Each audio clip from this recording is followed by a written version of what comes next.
Bum bum bottom bum bum bottom bum bum bottom bum bum bottom bum bum bottom bum bum bottom bum bum bottom bum bum doobie doobie da da da doobie doobie da da da doobie doobie da da da bum bum bottom bum bum doobie doobie da da da doobie doobie da da da doobie doobie da da da bum bum bottom bum bum bottom ba da da ba da da ba da da ba da da ba da da ba da da ba da da ba da da ba da da ba da da ba da da ba ba.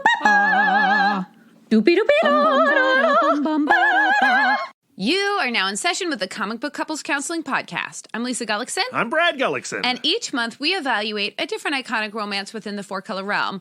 I hear wedding bells. In this episode, we're walking down the aisle. Right together, left together, right together.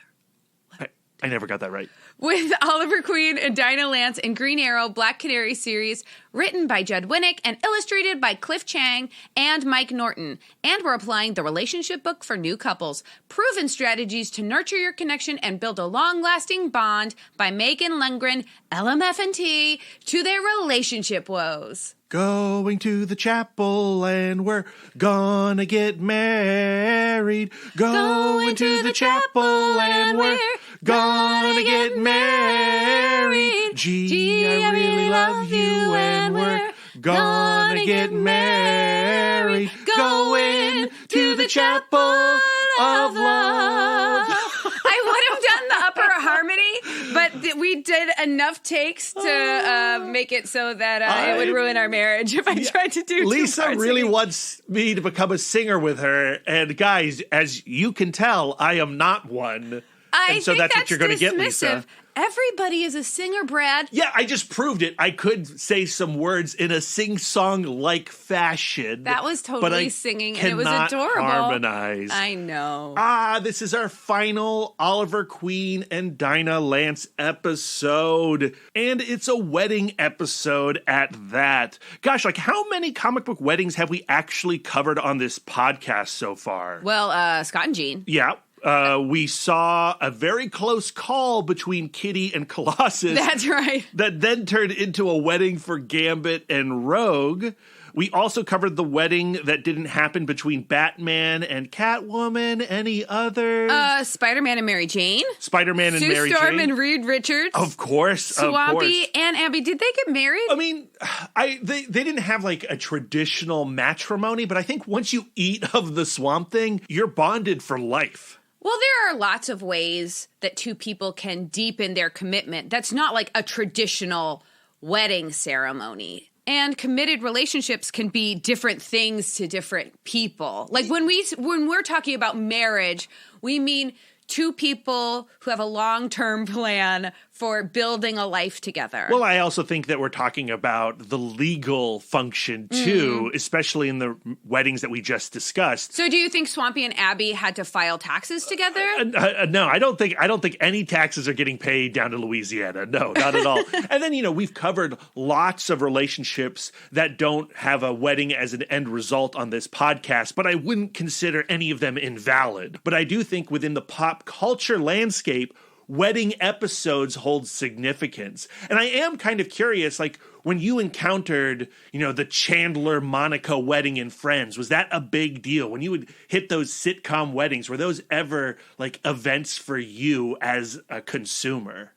I think the most significant pop culture marriage to me was Maria and Luis getting married on Sesame Street. Yeah. I was one of those children who believed that they were a real couple.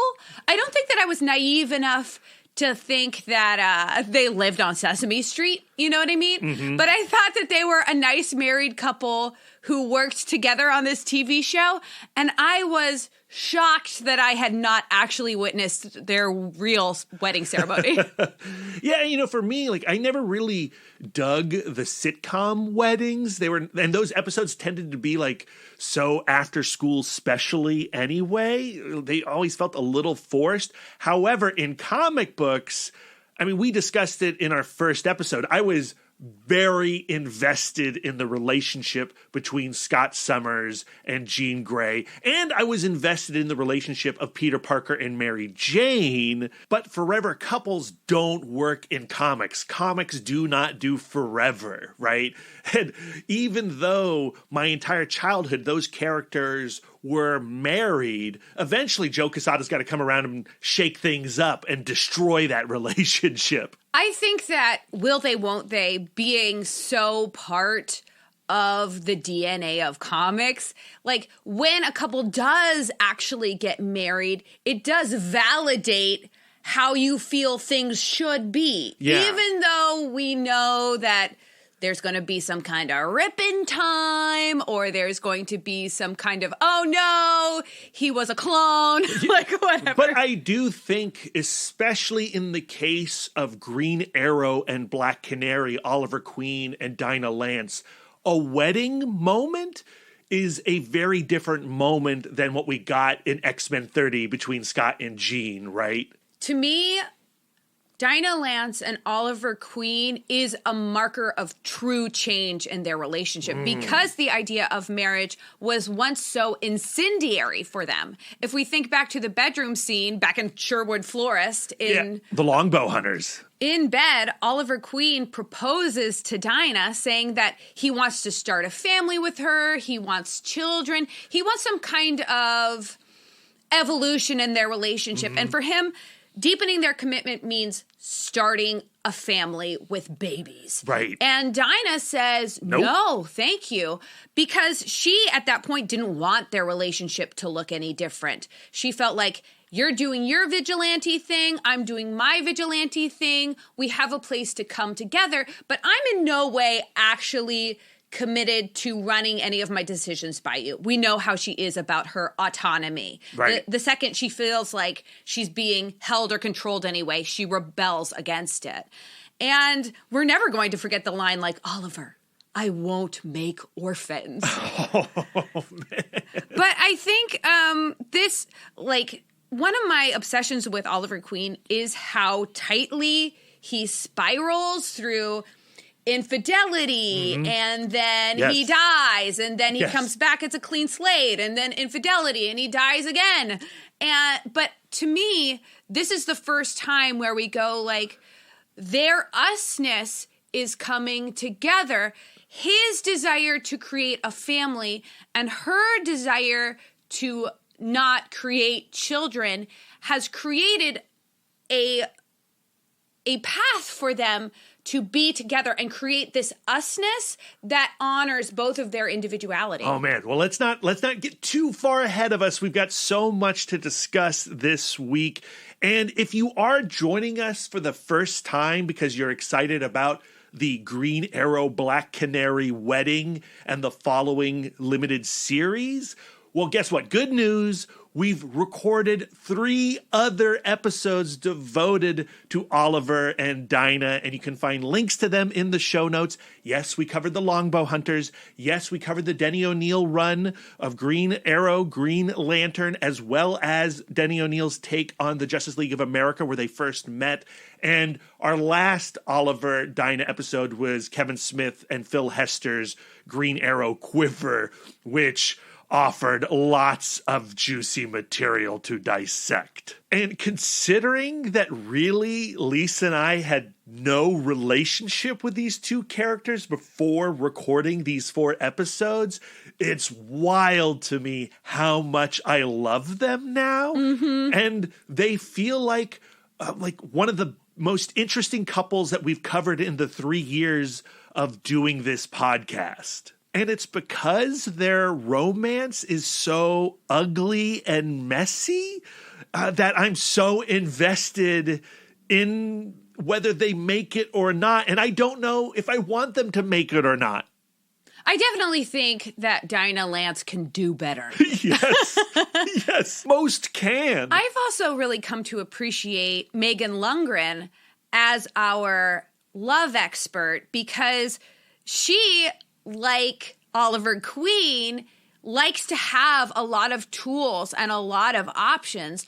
This book the relationship book for new couples is literally like a quiver of trick arrows to get you out of any sticky situation in your relationship. And I think that one of the things that has been limiting for Dinah Lance and Oliver Queen is that they don't have a lot of tools. You know what I mean? To make their communication better and to bring each other closer and to overcome some of those barriers that have been nurtured into them over their lifespan. So you're saying that if they actually took the time to read Lundgren and maybe use these tools, they would get a lot out of it. There'd be a lot of benefit to what Lundgren has to offer.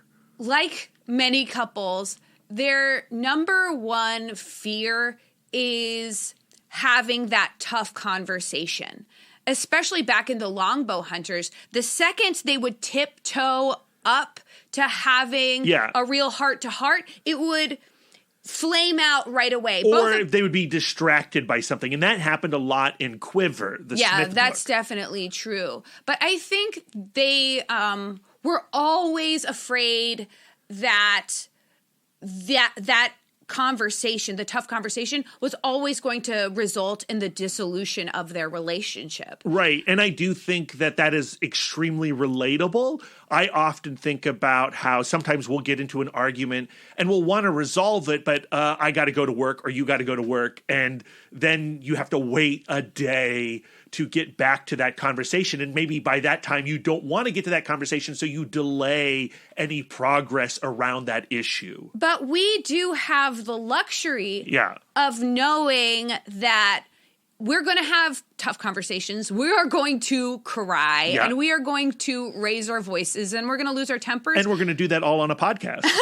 But on the other side of that, we're still together. And I think that's part of the function of deepening a relationship by getting married or eating a tuber, just having that assurance that the person's not going to leave you, betray you. Exactly. And I think that Dinah and Oliver have been through so much leading up to their shared series.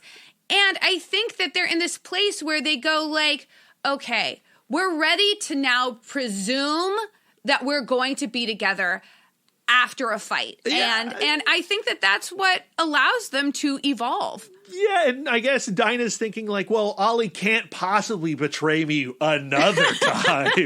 But before we can get into session, we got to put Dinah and Ollie in the waiting room. We got to discuss a little context. A lot has gone on since Quiver within their relationship, and I want to talk about it. So basically, like when we last left Ollie and Dinah in Green Arrow Quiver, Oliver was recently resurrected by Green Lantern and reunited with his soul. It's complicated. Please go listen to that episode if you don't know the whole story, because it is a big, weird story. Filmmaker Kevin Smith left the book and novelist Brad Meltzer joined.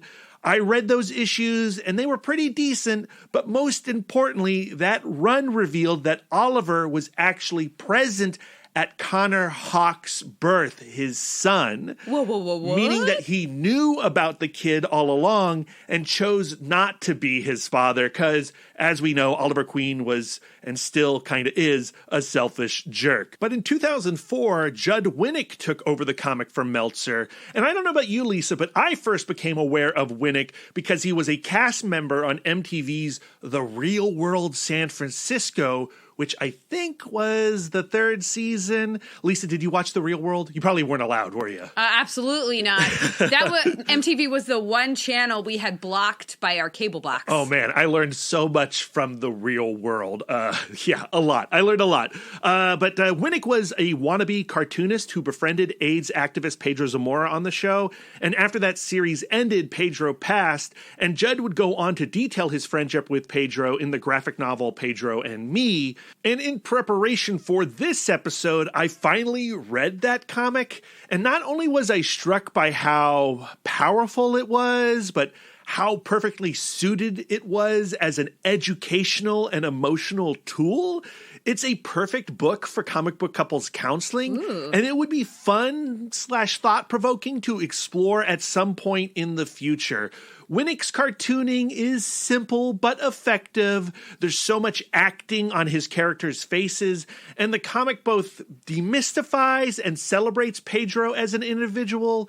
It's just like this epically human comic, and like I loved it. And as I was reading, I was like, oh, I think Lisa will really like this book. Yay. Anyway, from that book, Winick found his way into writing cartoons and superhero comics. He did the Batman story Under the Red Hood, which resurrected former Robin Jason Todd back into the DC universe. And I was so into that book at the time. It was also in that moment where Bucky came back as the Winter Soldier. Ooh. And there was all this controversy like, what? Bucky and Jason Todd, they're supposed to be dead. But then they come back and you're like, no, they're rad. This is really cool. So glad that they are back.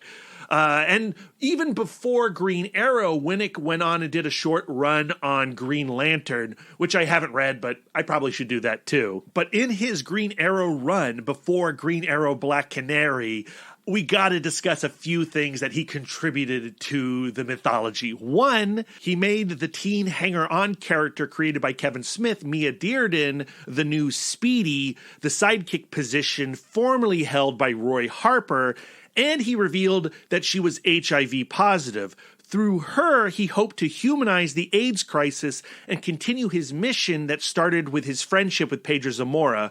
We may or may not talk about it as depicted in Green Arrow Black Canary, but just as how Denny O'Neil and Kevin Smith's good intentions stumbled in their Oliver Queen runs, Winick kinda drops the ball here and there too. He's still another cisgendered white dude putting words in the mouth of DC Comics' most angry progressive Oliver Queen, and it's gonna get weird and awkward for sure. But for a time, Winick also makes Oliver Queen the mayor of Star City, a tie-in to the post-Infinite Crisis event 1 year later, but he's eventually forced to resign when it's revealed that he's been secretly funding the vigilante group known as the Outsiders. He also had an affair with Black Lightning's niece, Joanna. Come on, Oliver. A lawyer who loved to take on corporations and corruptions, and their affair eventually led to her death. Oh my goodness. Another blight on Ollie's character for sure. When Winick ended his run on this solo title, he had Ollie propose to Dinah. And guess what? Dinah this time said yes. Wedding bells. Let's get excited. But before we can walk down the aisle, Lisa, we gotta talk about our love expert. How is Megan Lundgren going to help these two make it or realize that they shouldn't be together? Yes, our love expert is Megan Lundgren, LMFT, licensed marriage and family therapist, and the book is The Relationship Book for New Couples, Proven Strategies to Nurture Your Connection and Build a Long-Lasting Bond, published in May 2021 from Rockridge Press. Links in the show notes. The intention of the book, outlined in the introduction, is to provide evidence-based therapeutic strategies for couples seeking to deepen their level of commitment and build essential relationship skills, which Oliver Queen and Dinah Lance are sorely lacking. I truly feel like we had a breakthrough in our last session with Dinah and Ollie through the use of the 4 steps. We've already talked about that pattern of behavior where they were actively avoiding tough conversations because they were both so fearful of rejection. Then in the last session, we used an arrow from Megan Lundgren's quiver, the 4 steps, and patwang, progress. We're definitely going to be reviewing and using those steps in the session today for sure. Yeah, and as we discussed on our Quiver episode, they helped an argument that we were having in the podcast. So that was very helpful for our romance. We've also already talked a little bit about how Oliver and Dinah view the function of a wedding ceremony very differently. And I think for this wedding to take place and actually demarcate a moment of evolution in their relationship, they both have to have a clear understanding of what the ceremony means to the other person and what marriage means for them as a couple, because they have not been on the same page with this in the past. Right. And since they have so much history and so much hurt in their past, I'd like to address in this final section how to move forward from hurt by giving them some tools having to do with apologies and forgiveness, because that adage, being in love means never having to say sorry, is not true. Brad and I know from firsthand experience as people who are both in love and highly sensitive, apologies should be used liberally. But what constitutes a heartfelt apology? According to Megan Lundgren, a good apology has 3 parts. 1, an acceptance of responsibility of the other person's hurt. 2, a commitment to change. And 3, a demonstration of care through change. Note that there is no part 1A, excuses and or rationalizations for the behavior.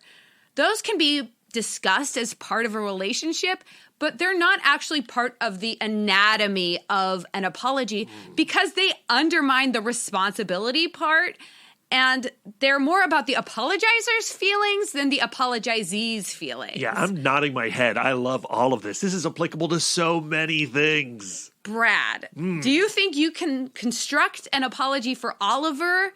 Oh, my God. That he could have used when Dinah got offended that he asked her to clean his dirty dishes? Oh, okay. Nothing too large Yeah. as our practice run. The dirty dishes apology. Okay, I think I could do something here. So, part 1, an acceptance of responsibility for the other person's hurt. Dinah, I am so sorry. I realized by not doing the dishes that I was adding to your stress. Part 2, a commitment to change. I can do the dishes in the future. In fact, I will do the next set of dishes. I'll do tonight's dishes. And then your demonstration of care would be actually following through on that promise. Look, Dinah, I'm scrubbing and washing the dishes. Following an apology is hopefully some forgiveness on the part of the injured party, but there is no actual obligation on the injured party's part to accept the apology. That is part of the humility of apologizing. It's extremely vulnerable, and because you are opening yourself up to negotiation and rejection, which sucks. It's why some people try to avoid apologies altogether. And you go into a defense mode, right? Like, it's so easy to go like, no, you don't understand. Like, whenever you feel yourself going into defense, stop, think, go into the head of your partner. What are they seeing in your behavior? Maybe following the apology will be a tough conversation, or renegotiation of boundaries and expectations, or the dissolution of the relationship, all of which are not forgiveness. Forgiveness by the injured party is the total faith that the apologizer will deliver on the promised change without any outside reinforcement. Also difficult. Yeah. I realized when creating these notes that very often I do not forgive. I uphold. So, for example, forgiveness on Dinah's part would not look like this. Okay, Oliver, I forgive you for not cleaning up your dishes, but in the meantime, I've had Batman engineer a set of dishes that are synced with an implant that he injected in you in your sleep. If a dish is not cleaned within 15 minutes of being used, you will feel an electric shock. Batman would so do that. Or here is another example of lack of forgiveness. Yes, Oliver, I forgive your repeated infidelities, but I will treat you with suspicion and emotional distance from now on. Actual forgiveness is really, really hard. Sometimes we can earnestly feel that we've forgiven someone, but then something triggers more hurt and more resentment, which instigates more controlling behavior. Like many things in relationships, forgiveness of your partner has to be an ongoing practice. Equally important in a committed relationship as partner forgiveness is self-forgiveness.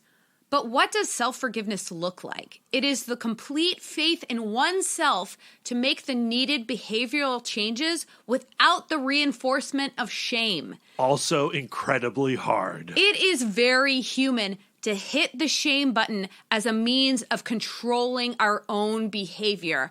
I'm a bad person, therefore I deserve the restrictions I place on myself. But we know from previous love expert Brene Brown, shame is in actuality a self-centered behavior and not at all constructive in the context of a relationship. We think of Green Arrow as this super confident guy who can do terrible things and then admit that he's wrong and then bounce back. But what he actually does is create these little shame pockets that he just avoids like the plague. Take the Connor situation as an example. Right. Like, he didn't want to admit that he abandoned his child, so he creates this alternate narrative of, oh, I didn't know that you existed, as a way to kind of give room for his shame to just kind of fester. And he believes that alternate narrative. Like, the longer he tells that lie to himself, it becomes truth. But as soon as that little shame bubble gets ruptured by extenuating circumstances, all of the sudden, Oliver is just paralyzed by his shame. In this final session with Dinah and Ollie, our goal should be to define what a wedding and a marriage means to them in a way that honors them as individuals and their usness. And we should have our feelers out for opportunities to make heartfelt apologies and practice true forgiveness. But before we can do that, Lisa, it's time for some words of affirmation. Na na na na na na na na na na na na na na affirmation. For first-time listeners, let's explain exactly what the words of affirmation portion of the show is. This is our opportunity to give back to our new and upgrading Patreon subscribers. These are the people that keep this podcast going. We curate and use these ourselves. We're always on the hunt for affirmations, and we got these from some interesting sources. Vanilla Sky, Green Arrow, Black Canary, Till Death Do They Part, and Freya from Avengers Endgame. I'm really excited about these 3 affirmations. If you are not one of these patrons, that's okay. They are dedicated to them, but you yourself can use them. So feel free to take these and apply them to your own life. Okay, so it's time to focus our minds. Take a deep breath. Larky. Every passing minute is another chance for you to turn it all around. Khalid Alajalan. Even in your missteps, there can be found small victories. Charles Phillips. Everyone fails at who they are supposed to be. The measure of a person, of a hero, is how well you succeed at being who you are. Yeah. That's nice. That Freya one at the end there that we gave to Charles, that one, whenever it comes up in Avengers Endgame, Niagara Falls. I was a little bit unsure because it's been on my list of like personal affirmations for a minute. And I was like, is someone going to resent getting a personal affirmation that is like, you have failed? But I think that we all have days where we feel like we are in a small part of failure. How about I include a link in the show notes to my article for the essay that I did on Avengers Endgame for Film School Rejects called Everyone Fails in Avengers Endgame. And that's what I love about Marvel Comics, and we've talked about this on this podcast, is it's centered around human failing. And the goal, as Samuel Beckett once said, is to fail, fail again, fail better. And I think that Freya really captures that idea and sort of crystallizes what's so great about Marvel Comics in that moment with her son Thor. Yes, do share that article. That is one of my personal favorites. Yeah. I don't know if you guys know this, but for Film School Rejects, Brad did this massive series of doing an essay on every film in the Marvel Cinematic Universe leading up to Endgame. This needs to be bound into a book. I've been thinking about it. 22 essays, starting with yes, Iron Man is Marvel's villain problem, going all the way to everyone fails in Avengers Endgame. I'm proud of that. Thank you, Lisa, for giving me a plug. It's a tremendous love letter to the MCU, and I think it is one of the greatest things you've done to date in terms of like just massive projects. I've peaked. I might as well quit. No, it is but a there's many peaks up to the top of the mountain. Yes. So once again, I'd like to thank our patrons. We understand that it's not feasible for every person to be one of our patrons, but there are many ways to support Comic Book Couples Counseling, including giving us reviews on Apple Podcasts, just tweeting at us and telling us you're listening. We had a new listener, Jay, tweet at us to tell us that he had spent a whole day listening to our podcast. And It really made our day. Made our day big time. Got emotional reading that tweet, actually. And, just sharing this episode that you're listening right now, sharing that with your friends would be so cool of you. So thank you. Thank you to all of you who support Comic Book Couples Counseling and who keep coming back to listening to Brad and Lisa ramble on. We love you. Even more so than how much we love Green Arrow and Black Canary now. Great transition. Yeah, so okay, let's get into session. This week we're discussing the Green Arrow Black Canary wedding special, as well as all 14 issues of the Green Arrow Black Canary series, written by Judd Winick, illustrated by Amanda Conner, Cliff Chiang, Mike Norton, André Coelho, Wayne Faucher, and Rodney Ramos, colored by Paul Mounts, Patricia Mulvihill, and David Barron, and lettered by Ken Lopez, Paul Brosseau, Travis Lanham, and Jared K. Fletcher. Oh, and a few more. There's still a few more. Steve Wands and Sal Cipriano? I would say Cipriano. Man, a lot of people on this book, mostly, the letterers and the colorers, because the art is fairly consistent through the series, and fun. Oh, it's so good. And we're gonna jump right into the wedding special, but Amanda Conner's art, that cheesecake art in the wedding special, what a perfect pairing with these characters in particular. Agreed. So here's the basic plot of this massive arc that is taken off of the Till Death Do They Part trade paperback. A superhero wedding. What could go wrong? Green Arrow and Black Canary tie the knot, but it's not quite happily ever after, as a shocking wedding night leads to unpredictable adventure. Boy, True. Howdy. Green Arrow and Black Canary are one of the most iconic couples in superhero comics, and in 2007, they finally decided to make it official and walk down the aisle with shocking results. Still true. In fact, Black Canary didn't marry Green Arrow at all. Oh, they're going to spoil it on the back of the book? This is terrible. But a rather villainous double, so where's Oliver Queen? The question kickstarts the Green Arrow and Black Canary series, written by all the people we've already talked about. Black Canary, Speedy, and Connor Hawk, Ollie's son, and the former Green Arrow embark on a mission to find the real Green Arrow. But if it isn't one Green Arrow in trouble, it's another, as Connor is mortally wounded by the League of Assassins. Louise. They're putting the whole book on the back of this book. Can Batman and Plastic Man assist in saving his life? Romance meets adventure in this series, starring one of DC's most iconic duos.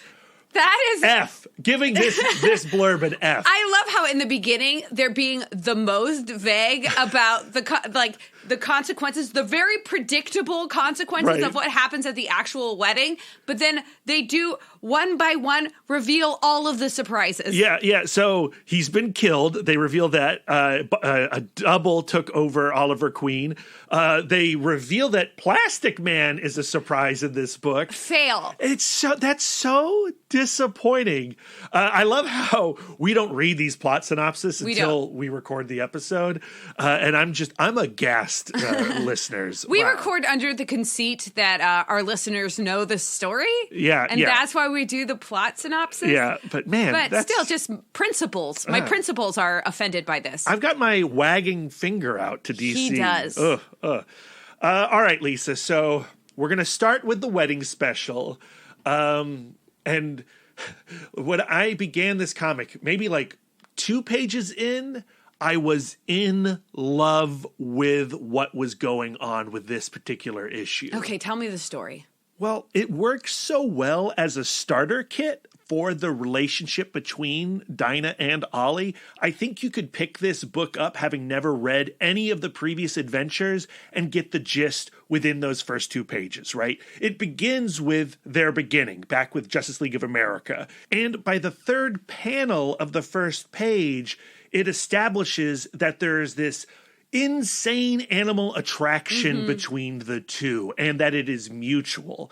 So I don't think that oversexed quality of their characters was there in the Denny O'Neil stories that we first covered, but through retconning, they've made this like critical to their relationship. And I like that. I like that Green Arrow and Dinah Lance are like the horniest DC couple. And I like the fact that it's a means of justifying why they continue to come together, even though Green Arrow repeatedly betrays her. And in the first 3 pages of this issue, we see this cycle played out. They do the whole backstory. They cover the Longbow Hunters. They cover the Green Lantern, Green Arrow stuff. They cover the Quiver stuff. They cover the Meltzer stuff. And so you enter it, 3 pages. It's all recapping. It's all well told. Like sequentially, it's interesting to read.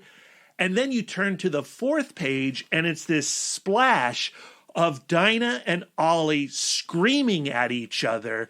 And they are outlined in a big cartoon heart with cupids firing arrows at them. And that is a cliche that Ollie and Dinah continually navigate, where like their arguments lead to hot sex.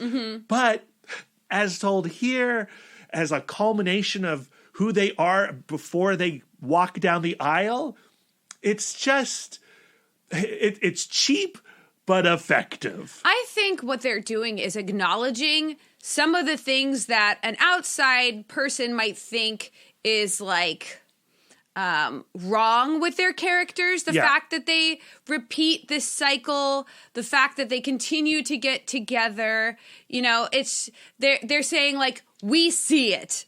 We see this tight spiral of their relationship. And it's just we just kind of have to acknowledge that that's how they operate. So if these two were your friends, like every time you would see them argue or Dinah would go back to Ollie or whatever, you would be like, these guys, why are they should just break up already or whatever. But now they're getting married and they send out these invitations to their friends, and the Justice League react the way that we would if they were our friends, you know, where they're like, they're getting married? Really? That's not going to last. Oh, good for them. You know, like I love the reaction that the League gets to receiving their invitations. There is one more thing I want to talk about that opening montage of their relationship. It goes back to one of our previous love experts, Dr. John Gottman, in his love lab, finding that the most predictive thing of a couple staying together is how they tell their narrative. If they tell their narrative in a defeatist way of like, I don't see this working out, we're just not a good match, we're not meant to be, odds are that couple is not going to stay together. But a couple that sees the tough times in their marriage as bumps on the road, like we had tough times, but together we made it through. And we're stronger because of those tough times. Exactly. Her one line that says like, even in the missteps, there were small victories. For me personally, that is that glimmer of hope. She does have this faith in their coupling that gets underscored throughout this entire arc. I totally agree. And that's the other thing that I like about these 3 pages that introduce the wedding special is if you looked at their relationship just based on how we viewed them in our first 3 episodes, you would go like, you would say what we said at the beginning of this episode. Like, I'm not, will they make it? But, I, in previous episodes, go like, they should break up. Right. Yes. They do not work. But as filtered through these 3 pages, it puts you in a warm place for this couple, even though when you turn the page, it goes to that cliche of them arguing, right? Like, nothing is going to stamp out that fire between these two. If these two are going to continue to be a couple, they will always kind of fall back into this pattern of, like, scream anger arguments. But I think that this particular arc does satisfy some previous arguments in previous arcs that we have covered on this podcast, namely the longbow hunters, them talking about marriage, and Black Canary going like, I am never interested in getting married. I don't think that is the direction our relationship is going. And here they are sending out wedding invitations. For me, this is a marker of change and progress. An evolution. Yes, but also highlighting the comedy behind their internal conflict, right? So what are these two actually arguing about before the invitations get sent out? It's not the invitations. It's not about getting married. It's about how, Green Arrow is mad at how Black Canary upstaged him in the middle of vigilante combat. They were out there busting some thugs, and before he got to his trick arrows, she busted out her sonic scream and put an end to the fight. And that was like totally emasculating to him. Green Arrow is shouting, it's the arrow, then the canary cry. That's the order. That's how we play it. And Black Canary is like, what difference does it make? But then, remember in previous episodes, we talk about how, like, emotions have layers. So when an emotion returns, all of a sudden you are arguing about every single time you've had that emotion. Right. And then we get this layering of every other argument they've ever had. So Black Canary goes into like, this is all about your masculine need to take charge. You're threatening my autonomy. This is why we shouldn't vigilante together. It doesn't work. And he starts slut-shaming her and going like, well, why don't we just call one of your other dance partners like Hawkman or Ra's al Ghul or the U.S. Navy? He is such an a-hole. He's Where a bad does he dude. get off He's first? a bad guy. Like, slut-shaming Black Canary. Yeah, and then that's when she smacks him, and then they get it on. Actually, they don't get it on, and that initiates another argument. But I'd like to take a moment. Well, they're about to get it on. They start ripping their clothes off. That's right. I want to return to our relationship expert and 4 steps this argument about the order in which their vigilante encounters should happen. Okay. So step 1 is I need to name the emotion. That's right. So you're going to be Oliver. Oh, yeah. I assumed I was Oliver. I assumed I was the jerk. So in this instant, naming the emotion would be like when you sidestep my trick arrows with your sonic scream, you make me feel unneeded. And then step 2 would be to call out the destructive coping mechanism that you want to use. Well, so, I mean, what I want to use is defensive blaming, right? Yes. You messed up. It's your fault. Like, that's not the order of things. So now you name what is true. What is true in the moment? Well, what I know is true is that I love you, Dinah, and I know that we do a great job of kicking butt, and we did smash those hoods together. Like, together we're still effective, even if you made me feel unneeded. So what do you want the outcome of this conversation to be? Well, if I'm Oliver, I still want to have an opportunity to use my skills in combat, even though clearly I am not necessary to busting hoods. Black Canary can do it all on her own, but if we are going to do this together, Dinah, I'd like to do this together. Okay, so now it's my turn, so I will be Dinah.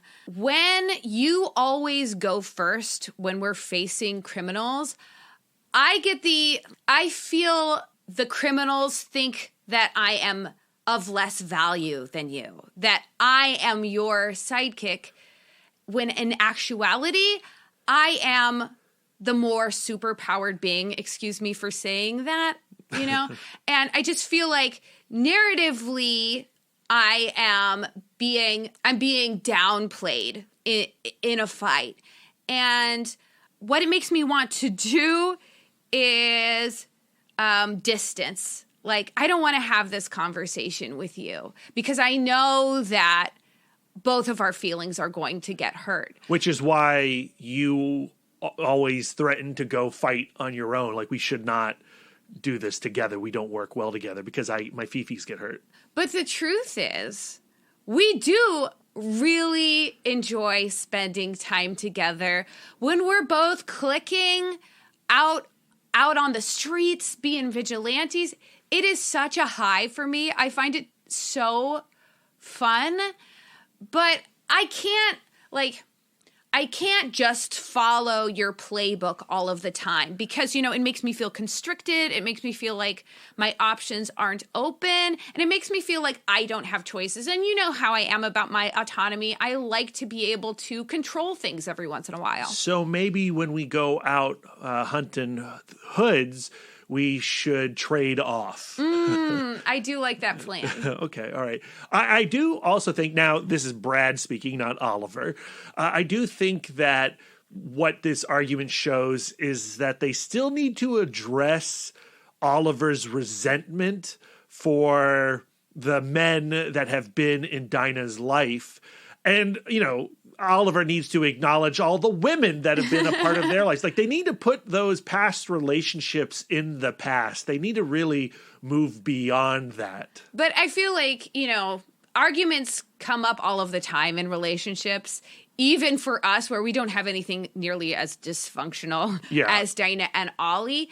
And you really do have to prioritize the moment sometimes. Like, this argument is not about both of their relationship history. This argument is about how they want to vigilante. Yeah. And so by using the 4 steps to be grounded in the present, it spares them pulling off every argument layer by layer in this like painful or just, boning. Right, which again is part of their argument pattern that we saw explicitly in Quiver and the Longbow Hunters. Which can be seen as mutual positive reinforcement for their argument pattern. Like, we know that an argument can lead to this really satisfying sexual experience. They like that. And readers like that. But Dinah manipulates this situation, I think, to ultimately win the argument, because one of the destructive coping mechanisms is control, right? Their argument is about who gets to control the situation on the battlefield. So she's like, okay, on this battlefield, I'm going to control the situation. I want to save myself from this point on till our wedding day. I want to abstain. And this notion does something that no other writer has done for them. It acknowledges their pattern and stops that pattern. And so it does feel like a moment of growth. Is it a moment of growth, or is it just a moment of change? So right now I'm listening to Malcolm Gladwell's new book about Paul Simon. This is going somewhere. And Paul Simon talks about writer's block on the Dick Cavett show by saying, Dick Cavett goes like, well, how do you know that you're having writer's block? And he goes like, well, I look at all of my options and I don't like where any of them are going.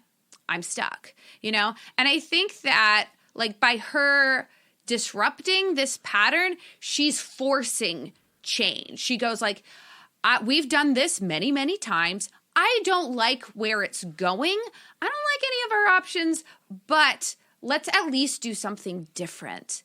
And that you don't think that's a growth of some kind?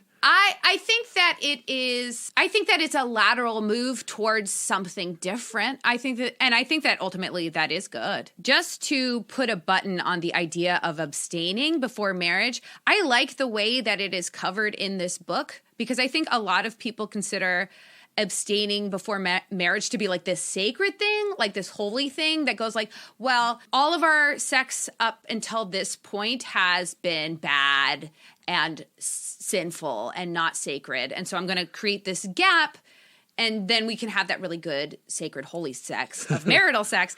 And I think here it's literally doing what abstaining before marriage actually is, which is a kink. You're building anticipation. This is tantric. This is a tantric experience for Canary.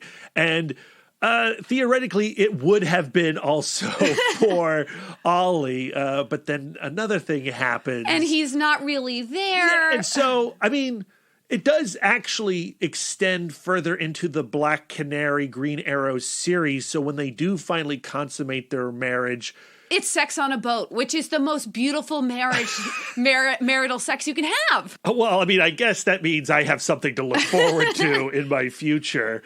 Now, just getting back to that climactic argument not climaxing and Ollie going to have a cold shower. Mm-hmm. I just want to throw more props to Amanda Conner. We've seen so many great illustrators take on these characters, and Cliff Chiang, who launches the main book, is amazing as well.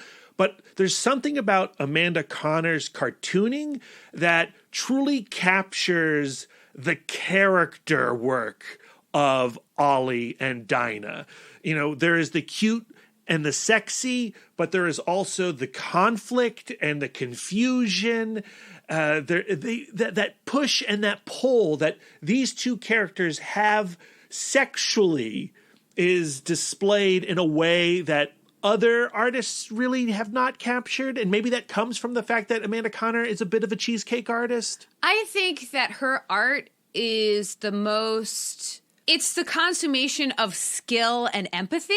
Like, I think that the expressions her characters make are so true to life. And the fact that she has that understanding within her for the expression that they would make, and then her ability to then portray that using ink is amazing. It's the exaggeration to hit authenticity, right? Like there's a moment later on between Wonder Woman and Superman, and I've never quite seen Clark or Kal-El illustrated the way that she does here, where he is such a goody-goody, and it's all in his smile, which is like a little dumb, but also idealistic, yeah. Which I guess is what idealism is. It's a little dumb, but lovely. Now, following that cold shower is the argument that I really do feel like is the heart of at least the beginning of this arc. And it is that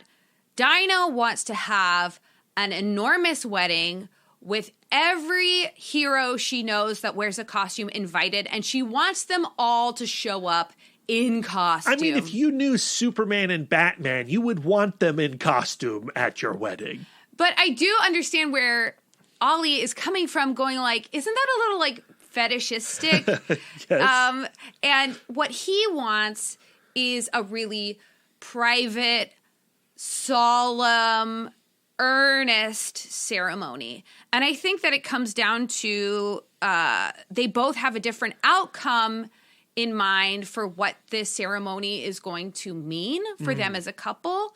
For Dinah, it's this idea of like, we need something to celebrate about. We are always having funerals or getting together for enormous battles. Like, wouldn't it be nice if we all show up as our best, strongest selves, as our heroes, in one place to do something that is just joyful and happy? And she wins me over with that conversation. Me too. Like, I completely understand where she is coming from as well, which is what makes this argument so good. Both sides are ultimately like relatable. And the comic does also give them the intimate wedding later in the series. Exactly. But I think for Dinah at this point, the way she views the ceremony actually hasn't changed that much from the longbow hunters. Like, for her, it's a celebration of the status quo.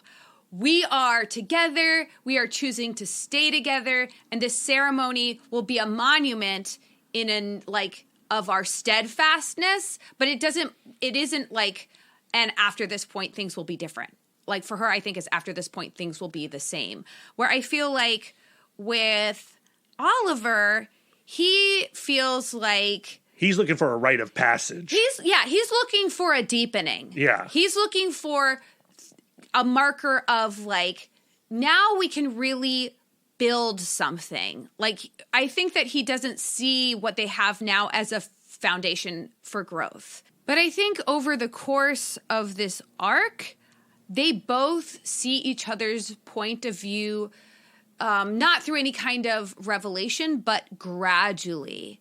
They begin to see where each other is coming from, and this idea of that third identity of usness becomes even more realized. Right. But this is a superhero comic with a superhero wedding. And if you are going to gather the Justice League of America and then some, you're also going to be inviting a lot of trouble. And Dr. Savannah, the Captain Marvel / Shazam villain, he gets a hold of an invitation as well because he steals it from Snapper Carr, who's a real idiot. And Deathstroke and a bunch of bad guys crash the wedding. And I love the way they do it is that they launch a bunch of nukes that all the superheroes with the super hearing realize, and they have to leave the ceremony to go save the world. And when all the big players leave the wedding, that's when the villains crash. And so it becomes like this street fight in the altar. And ultimately, what happens, though we don't find out until way later, is that during the melee, every man switches himself out for Green Arrow, and Green Arrow is then a captive. So he's not present for the actual ceremony part of the wedding. And then on the wedding night, they go to consummate. Every man, Green Arrow, starts attacking Dinah, and Dinah ends up killing whom she believes to be her husband, and Green Arrow is dead again. Yeah, so they're in the middle of their lovemaking, and she has to take this arrow and jab it through his neck. And so if you had not read the back of this trade paperback, if you had never read the issues that come after this, what you have just watched is a horrific climax to the wedding special. And it's absolutely confusing, and it's so good. I was so excited when we got to that moment because it is so upsetting. It is gut-wrenching, especially considering that she's already experienced the death of Oliver Queen a few times. So now the main series is started, and it's about Black Canary going like, I don't think that Oliver's dead, and various members of the Justice League having slightly different views on that. Ultimately, he is not dead. She gets the satisfaction of being correct, married to the satisfaction of her husband being alive. It's got to be the best feeling ever. And she finds out that Oliver Queen is being held captive on Themyscira because they want Black Canary to become one of the Amazons and to train the Furies. It's an extremely exciting start to this new series because it's a jailbreak on Paradise Island, right? And ultimately, it amounts to very little because everything that's going on Paradise Island, Themyscira, is wrapped up in this other DC event. And Granny Goodness shows up at one point. You're like, oh my gosh, this is going to get new gods. But that doesn't actually have anything to do with the rest of Green Arrow, Black Canary. And when I discovered that was not going to come back, I was so disappointed. But whatever. The actual adventure is fun, and it's a great great bonding opportunity for like what I'm going to call the Arrow gang, Speedy, Connor. The family, right? And the other thing that this series does, these early issues, is it positions Dinah Lance as co-star of the book. Before the Green Arrow Black Canary series, Dinah was always a supporting player to the Green Arrow comic. But now we see truly these two characters on the same level. And she is dominating the Amazons. And that is very thrilling. And, you know, Oliver is the damsel in distress for the first chunk of this comic. And as the damsel, we get to hear him have the ultimate faith in his wife to be the hero. Because Black Canary has this ongoing insecurity about, like, it's kind of meta because she's like, I'm this powerful being and yet I'm always feeling like the sidekick. Right. I feel like Oliver doesn't respect me. He wants to sideline me. And here, Oliver is in a cage and he's not going, wait until my friend Hal Jordan shows up. Right. Or wait until my co-Justice League member Superman shows up. He tells the Amazons, wait until my wife shows up. And I think that there's two layers to that. Like, because we know he wasn't at the ceremony part of the wedding. Yeah. But in his mind, he's thinking like Dinah. Like, at the wedding, we actually didn't matter. We were just two symbols, and it was the coming together that mattered, and the coming together still happened. Therefore, we are, in fact, married. Yeah, in their heads, they're married. And it also establishes that no matter how powerful his other friends are, it is Black Canary that is his hero. And she and Connor and Speedy rescue Oliver from Themyscira. They get on that boat. They consummate that marriage on that boat. Don't be jealous, Brad. It is a rockin'. Don't come a knockin'.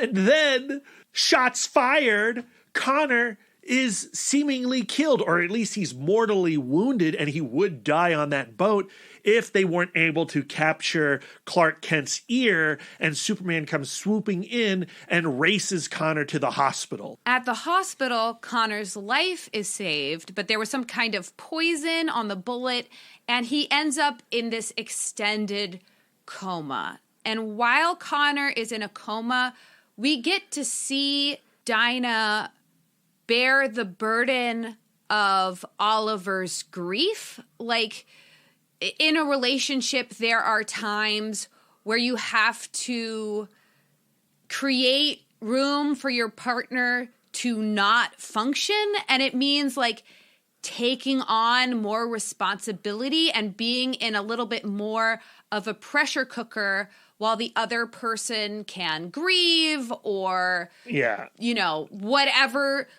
work that they need to get done personally. We call that in our relationship holding the spoons. Sometimes Lisa needs to hold the spoons for Brad. And that's part of any committed relationship, that you don't mind bearing the burden of the other person because you know you have faith that if the situation was reversed, they will support you. And in a long relationship, that opportunity will come, Exactly.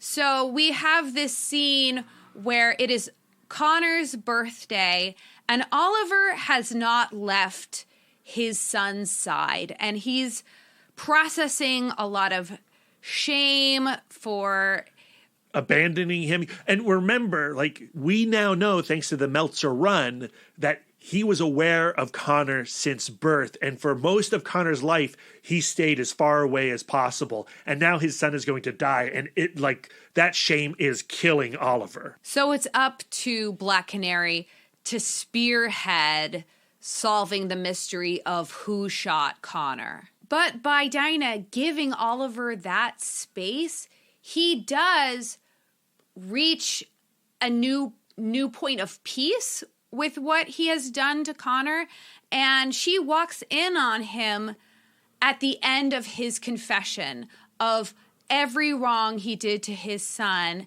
And she assures him in that moment, like, you are making it right. What you are doing for Connor right now when he is at his most vulnerable is you doing better and growing as a person. And Oliver goes like, well, you know, it's not enough. I have not yet done enough. And Dinah says, like, we together as a unit are going to do enough. And Oliver is continuing to spiral. He says, like, you know, like, you don't get it. I am not going to be Green Arrow anymore. What I want to do is, as a man, is be a father and support my family. And Dinah gets the most peculiar, sweet expression.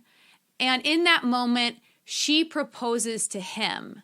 And she says, marry me. And they end up having a private, plain-clothed ceremony with Wonder Woman officiating. And Oliver gets his traditional vows. Now, do I think it's 100% equal, considering that he was not at the actual ceremony part? No. But I do think that this is Dinah realizing that what Oliver wants is a witness, is a partner in him being a better man. Yeah. And she sees that a ceremony for him is not a symbol, it's a step. Right. And she wants to help him take that step. Yeah. So they take that step, and then someone steps into Connor's bedroom and steals his body. And the rest of the comic is now, we got to find Connor's body. And we do actually witness more of Dinah kind of bearing that load, and doing a lot of managing of Oliver's temper in a very diplomatic, non-judgmental, giving way. And we also get to see a bonding and a deepening of, it's very Fast and Furious, of the Arrow family. Yeah. You really do get the sense that Mia and Roy and Connor are now, because of this private ceremony, Black Canary and Green Arrow's children. Yeah. And I love this as a compliment to going back to that Longbow Hunter's bedroom scene where Dinah is saying, I cannot have a family. I cannot have children. I shouldn't be making babies. Yeah. And Oliver going like, well, I don't feel like I'm in a relationship unless I'm raising children. And they've done it. They've done it. They've done it. And it's a reflection of their usness. Right. She has not born children, but they are now kind of mentoring and fostering these. They're parenting. Yeah, they they're are parenting. For these few.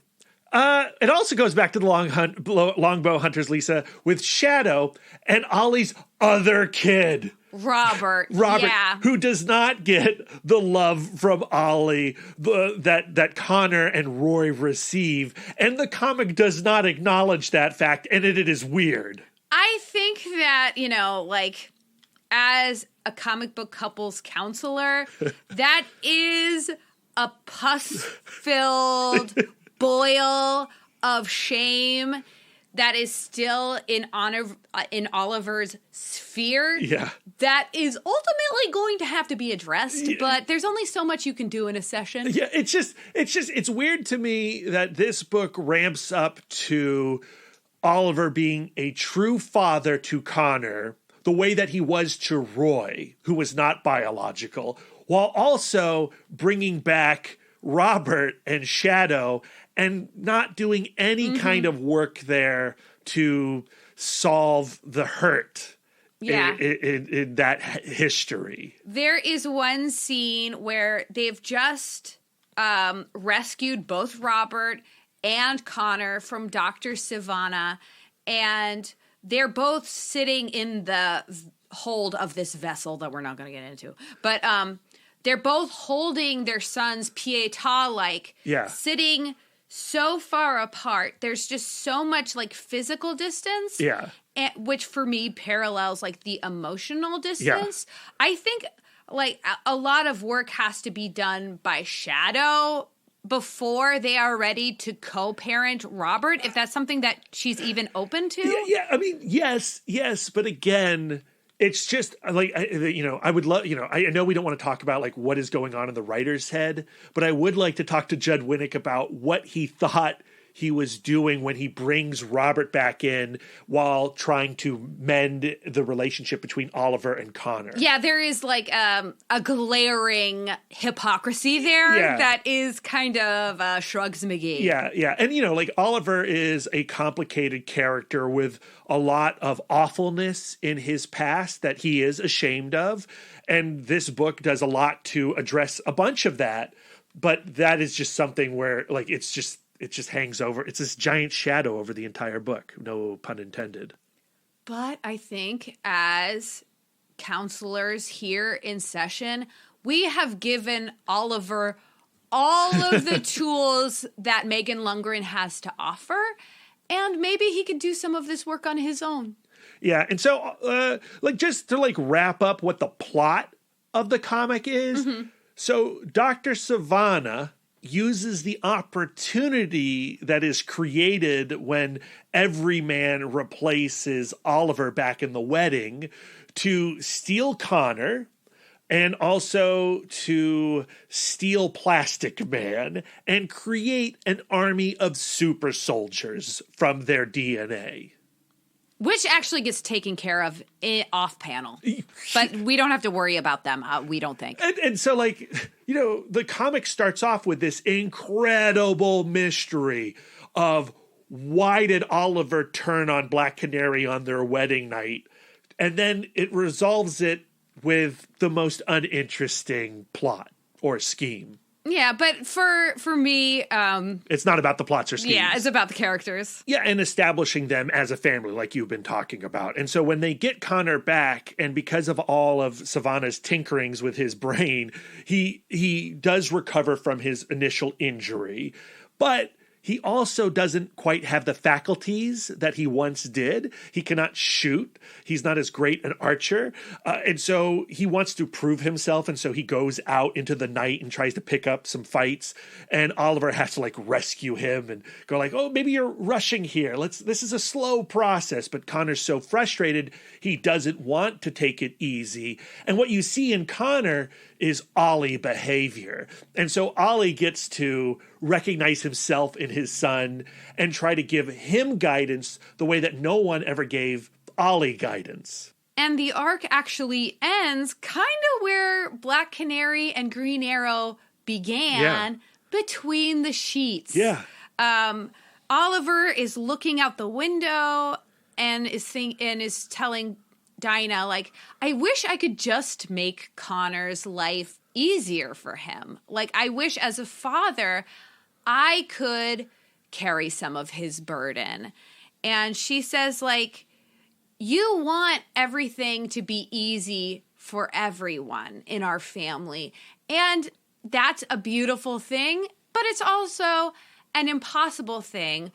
But we can try to do this together. And then he says, he's looking deep into her eyes. And he says, after the last few months, thanks for not going all the way till to death do us part.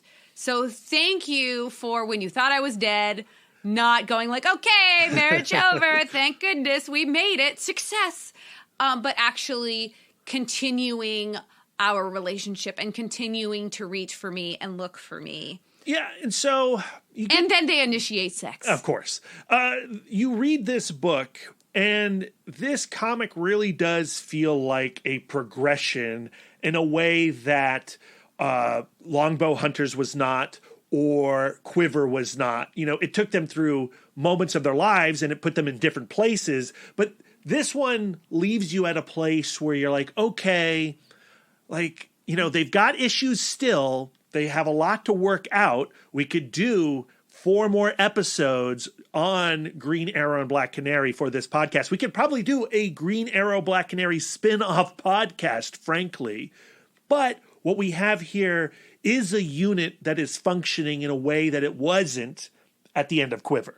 They have leveled up. Yes, they've leveled up. Oh, yeah, perfect phrase. Now, I do think that when Cliff Chiang leaves the book and Mike Norton takes on, and Mike Norton's a great artist, but the comic also becomes so heavy on the plots and schemes, it does retract from Black Canary and Green Arrow's relationship being a focus, and it does become less interesting to me. So I think like the first half of this comic is exceptional, and the back half is fine. We've mentioned in this episode that in previous sessions with Dinah and Ollie, we've gone like, I don't think this relationship works. Right. How do you feel about Dinah and Oliver now after reading this particular narrative? Well, I mean, you know, if you're going to be like, let's divine their future, like, are they going to make it as a couple based on what we have experienced in these 4 episodes? I mean, I don't know if I could answer that. I do know that I like them a lot as a couple. And what I like about them is that collection of mistakes that they have accumulated over their relationship time. And I think that they offer a lot of relatability. Now, thankfully, you know, our relationship has never plummeted to the depths that their relationship has. But because this is a melodrama, it is an opportunity to witness our emotions, which in the heat of battle, in the heat of relationship battle, feel so intense. We do get to see those heated, intense emotions played out in superhero comics. And so I think that Green Arrow and Black Canary fulfill that narrative necessity exceptionally. And I will read any Green Arrow, Black Canary comic book going forward. Same. And Absolutely. I have collected a ton of them over the last month. I think something that you said early in the session really rings true. Like, they acknowledged the cycle. Black Canary goes like, our arguments always end in sex. Let's just try something different. Mm-hmm. And I think that, like, as long as they continue to acknowledge those cycles and choose to do something differently, their relationship will continue to grow. Yeah, and I think that they see themselves as a couple. Like, I think it is part of their identity, the way that us being a couple is a part of our identity. And when you get to that place, you can get through a lot of pain. I also relate to their frustration of having the same argument. Like, you know, like Brad and I will have a fight and a conversation where I am not forgiving. I go like, okay, I feel wronged. You feel wronged. Let's create some new rules. Let's put in some more reinforcements. And then, oh my goodness, I can't believe after all of those reinforcements and structures we put in place, we're arguing about this again. And those can in the moment feel really defeating. Like, right. What is the point of all of this work that we're doing if we are going to argue again? Yeah, and retreat on old arguments. Exactly. And go back to those old destructive coping mechanisms. But it just goes back to like, hey, at least we're trying. Like, going back to that idea of the narrative, I see this as a bump in the road. I see this as an obstacle that we can overcome together. But there's still a road. Exactly. And I see a road for Black Canary, Green Arrow after this arc where I haven't in the past. So you're already kind of speaking to this, Lisa, but like, what are you pulling out of their relationship and out of these 4 episodes to apply to your own life? I'm definitely appreciating of the acknowledgement of cycles in relationships, and that you do have to break the cycle sometimes and just do something that's different, even if it is a lateral move, like, ooh, my destructive coping mechanism is distance. Why don't I try controlling? Right. Like, at least it's something. Something that I picked up from Megan Lundgren in this particular episode is, and we didn't really cover it that much in session, is the idea of forgiveness being a hands-off negotiation. Not negotiation, but like when you forgive someone, you do have to let go. Yeah, put the locus of control in the other person, which me as an individual, I have a hard time doing. Well, I mean, I think forgiveness is one of the hardest acts, because to forgive someone is to then let go of all the hurt that they have caused in you. Mm-hmm. And I mean, that takes a lot of work. And even when you say like, oh, I forgive you, which you should do, and you should take those steps, it might take a few more days, a few more years, another decade before you truly let go of that hurt. Maybe like saying the words of forgiveness first, because Brad and I had an argument recently, not big, and we don't have to get into it. But which one? Do you remember? Because it quote unquote ended with me saying, "I forgive you," but then creating distance by like going into the bedroom and getting a couple more really good pouting minutes in there. But you were practicing forgiveness, right? So you were stating your intention. Yes. And I think with forgiveness, you have to put it out there and then work to get there. Yes, that's exactly it. Like the verbal contract, even if you don't deliver on it immediately, is valuable. Yeah. Just saying like the words, okay, I forgive you, but my grip on my emotion and my grip on wanting to control and my grip on wanting to punish takes a little while to loosen. Yeah. But, the argument didn't end there, but it did eventually end that evening, that's an hour later. And I think that Black Canary really is a beacon of forgiveness, where she does go like, she's never put it, as far as I know, in the arcs that we read, put a tracker on Green Arrow, or like we have seen her create some emotional distance from the hurt, like going like, I can't hang with you for a little bit, but like she does go back to square zero with Oliver Queen again and again. And there are ways and there are days and there are episodes where I've gone like, this is a character flaw. Like Dinah Lance is becoming a doormat and she's allowing Oliver to step on her again and again. But I think that where I'm feeling right now, I'm in a little bit more of a generous place, a little bit more of a nostalgic place because we are leaving this couple, going like, actually, her ability to forgive is extraordinary and is a superpower, and I think is ultimately an extension of her generosity. Yeah, awesome. I think for me, what I have learned are these 4 steps from Megan Lundgren. I've used them now a couple times. We did here on this episode, but I think they are incredibly helpful. And, the language isn't as evocative as, say, the 5 love languages. It's not as easy to remember. So I do feel like I need to have a card next to me. And when I say, like, I do feel like I need to, He literally does. I have a card next to me that says, name the emotion, call yourself out, name the destructive coping mechanism you're using, what is true about your moment in this argument, and then respond rather than react. And I think like having that little note, like if I put that in my wallet so that I could recall it, would be very helpful. I'm just imagining in the future us gearing up, loading up for an argument, and then you going into your wallet and taking out the sticky note and going like, am I going to be able to be generous in that moment and go like, don't you dare 4 steps on me? I hope I do that. All right. And I want my listeners to hold me accountable. Ask me on Twitter in the future if I have used the 4 steps, if I have pulled this out. And I've got the paper right here. I'm going to fold it up right now. My wallet is across the room, so I'm not going to go get it this second. But I am going to put it in my wallet, and I want you to ask me if I ever use these again. I hope and I think I will. Yeah.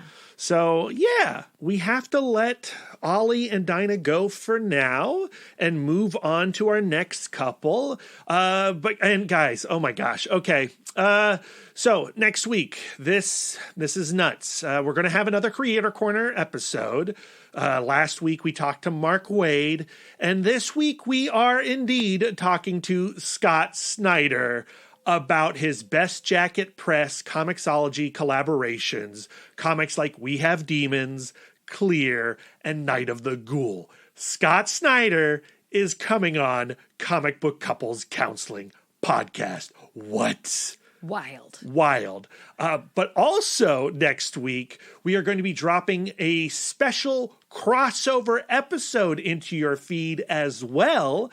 We are teaming up with the 10 Cent Takes podcast to discuss the Image Comics, Valiant Comics mega event Deathmate. That episode is already in the can. And you guys we had too much fun. Too much fun talking about that very, very strange comic book, which does have a central romance between Solar, Man of the Atom, and Void from Wildcats, and their love births the Deathmate universe, and we get into it. And that episode actually serves as a really radical springboard into our next couple series. We are going to be covering the second life of Dr. Mirage, the Valiant comic.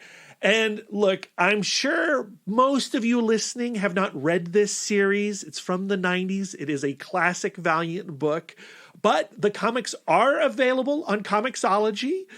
We got them off of eBay. There's only 18 issues. We got them for less than $20, all 18 of them. And I think they are really fascinating. And the couple that stars in the book, Gwen and Carmen, are unlike any other superhero comic book couple. And I'm really excited to introduce them to Lisa and to have this conversation. And yeah, it's not going to be 4 episodes. We're coming to the end of the year. It's going to be 2 episodes devoted to the second life of Dr. Mirage before we go into our big end of the year best comic books of 2021 episode. And wow, it's been a phenomenal year, guys. I don't want it to be over, but I also want it to be over. Yeah. Even with the year we have, next week is Thanksgiving week, and I think it's a great opportunity to practice gratitude. Yes. We have so much to be thankful for. So much to be thankful for. At the top of the list is you guys. Thank you for keeping this podcast going. Thank you for interacting with us online. Thank you for giving us couple suggestions, because we are going to be going into a new year. We need new couples to talk about. So if there are couples that you think we have to have on the show in 2022, we want to hear about them from you. Tweet at us at CBCC Podcast. Email the podcast, cbccpodcast@gmail.com. Okay, Brad, jump onto the back of my motorcycle. Brum, brum. We're going to ride into battle.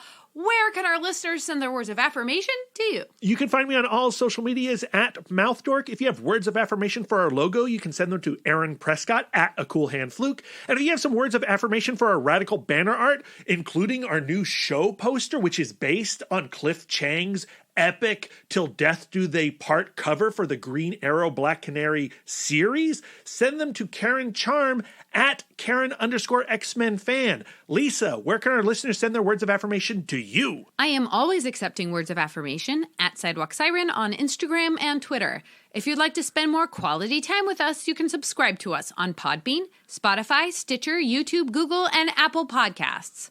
If you'd like to get exclusive, you can join our Patreon, where you'll get more content, including weekly bonus episodes. Sandman, issue by issue, we just hit number 12. I loved it. It's Sandman versus Sandman, poor little ghost. But if you'd like to reach out and touch us electronically, you can email the podcast, cbccpodcast@gmail.com. You can visit our website, comicbookcouplescounseling.com, or follow us on Instagram and Twitter at CBCC Podcast. You can give us the gift of 5 stars on Apple Podcasts, and if you'd like to do an active service, why not write a review of the show while you're there? We are fluent and receptive in all 5 love languages. It really warms our hearts and helps the pod. So until next time, friends, keep your love tank full. And your psychic rapport open. Doopy doopy bum bum ba bum bum ba. Going to the chapel and we're gonna get married. Going to let's the do the chapel. singing again. No, I didn't like it. No.